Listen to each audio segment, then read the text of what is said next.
Olá, amigos do Sentido, estamos aqui para mais um vídeo para as nossas reflexões acerca do homem, e a temática do nosso trabalho hoje será sobre até onde vai o mundo como queremos construir na nossa cabeça. E parece uma reflexão um pouco confusa, mas a gente vai ver que isso é uma questão que vai recair no nosso dia a dia de maneira bastante prática. Nós precisamos urgentemente em algum momento renunciar às ideias que nós vamos colocando na cabeça, sobretudo as neuróticas, que muitas vezes são colocadas até com muita boa fé, né? Mas que no final das contas tem criado e acaba criando muita dificuldade na hora da resolução de determinados conflitos.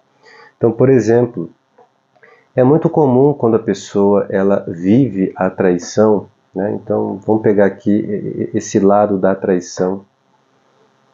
E que de repente a pessoa atormentada, o marido ou a mulher que traiu, então está lá atormentado a respeito dessa temática e, enfim, resolve dizer a verdade acerca do que cometeu.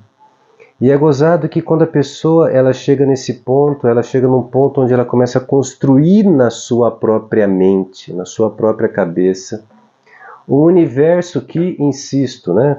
Sorrateiramente, com muita boa fé, ela constrói uma ideia na cabeça que geralmente se segue da seguinte maneira. Eu vou contar para a pessoa porque eu preciso ser honesto com ela e eu estou muito atormentado, estou muito no remorso com essa informação, então eu vou contar para a pessoa. Eu sei que a pessoa ela não vai gostar, mas de qualquer modo, eu sei que ela vai terminar comigo, mas quem sabe assim vai ser melhor, porque aí eu consigo me livrar das minhas culpas, eu consigo empatar, eu consigo zerar a minha situação de traição, porque eu sei que isso vai me custar o meu relacionamento, mas talvez seja melhor assim. E é curioso que essa pessoa, ao comentar com a outra, né, sei lá, o marido que traiu conta para a mulher que traiu conta para o marido. E o cônjuge traído ou a pessoa traída olha para a pessoa que traiu e de repente começa a calcular a coisa de maneira diferente do que o que traiu calculou. Então a pessoa olha para a traição, de repente olha para o relacionamento, ou olha para a traição, ou olha para sua família, talvez uma família que já tem até filhos. E de repente ela resolve optar de não pensar a coisa de maneira jurídica. Ela começa a pensar, vamos chamar aqui pela lei do amor. Então quando eu coloco a traição e a família, a pessoa vê que o valor que ela tem pela família é uma coisa muito maior e muito mais sagrada do que o ato da traição do seu cônjuge. E olha para o seu cônjuge e resolve dizer: tudo bem, da minha parte, isso me gera um sofrimento muito grande e talvez a pessoa passe até um tempo remoendo aquilo dentro dela e vendo o quão difícil é ficar na posição de ser traída, mas ela decide, não pelos impulsos, não pelos instintos, não pela sua faculdade concupiscível nem irascível, mas ela opta em usar a inteligência para ver que entre a traição e o relacionamento e a família não são coisas comparáveis.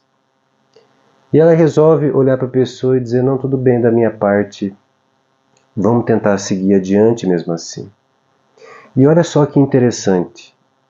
O problema é que essa atitude desmonta a cabeça daquele que traiu, porque aquele que traiu já tinha montado essa história na cabeça dele de que ele iria contar e que isso iria custar o relacionamento, mas que então estaria tudo bem e que agora, com essa informação de que para a pessoa isso não seria para ela um problema, ou seja, vamos continuar as nossas vidas dentro do nosso relacionamento, dentro da nossa família, porque essas coisas valem muito mais. Mas isso dá uma bugada no cérebro de quem traiu, porque é como se ele não esperasse aquilo E a coisa seria fácil de resolver quando ele simplesmente ficasse aberto a esse perdão concedido a ele, né? Se ele ficasse aberto a essa disposição do perdão e simplesmente pudesse chorar, mas agora chorar as alegrias de poder se ver na condição tão pequena que ele está, né? De quem falhou, de quem traiu, de quem errou, de quem pecou, mas aceitar com humildade a grandeza do amor que vem do outro. Mas às vezes o que acontece é que quando a pessoa fica muito fechada dentro do próprio mundo, ela é capaz agora de fazer um segundo erro. O primeiro foi o da traição.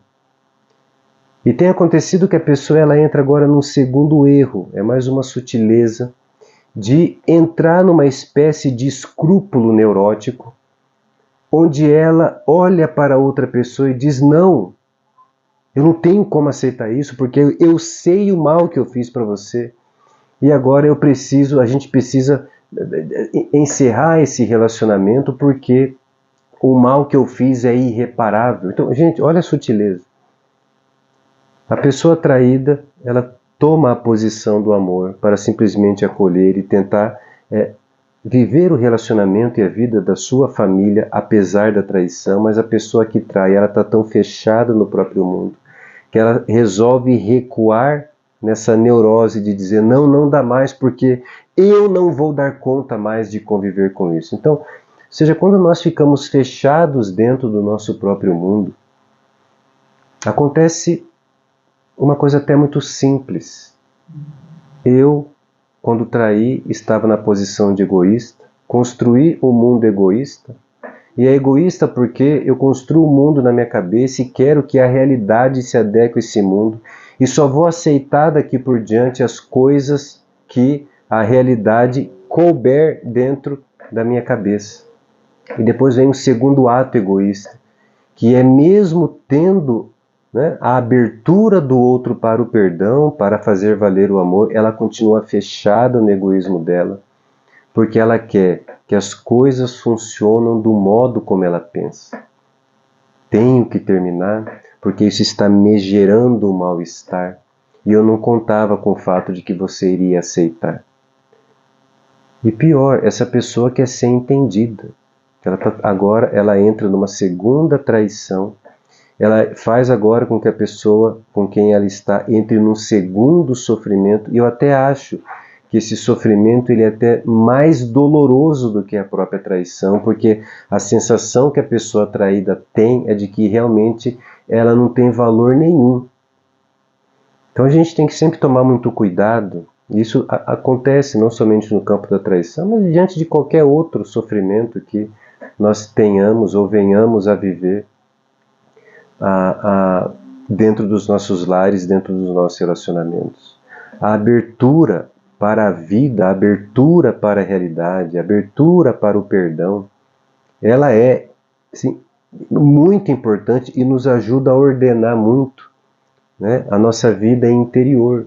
Entende? Eu acho que aqui falta em nós essa necessidade de poder nos colocar de maneira cada vez mais humilde, né? Sermos capazes de renunciar, né, a nossa própria disposição de querer ficar construindo um mundo que na verdade fica funcionando somente na nossa cabeça. E a resposta para isso está da gente se importar, se esforçar para cada vez mais estar aberto e aceitar tudo aquilo que nos acontece, porque numa dessas horas nos vem o perdão, nos vem a alegria de podermos ser perdoados, e nós, fechados no nosso egoísmo, nos nossos escrúpulos, nas nossas neuroses, deixamos de passar as verdadeiras alegrias e o verdadeiro sentido de realização da nossa vida familiar.